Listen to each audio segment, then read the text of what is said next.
আসসালামু আলাইকুম গাইস, আজকের ভিডিওটি খুবই ছোট।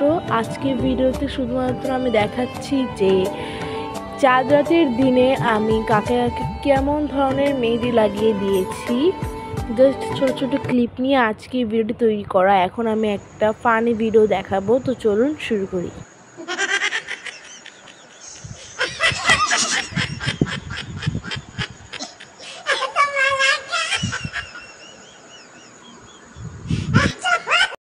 এই হাসির ভিডিওটি লাবণী তৈরি করেছিল। তো ধন্যবাদ আজকের ভিডিও দেখার জন্য। তো সবাই ভালো থাকবেন, সুস্থ থাকবেন এবং টাটা।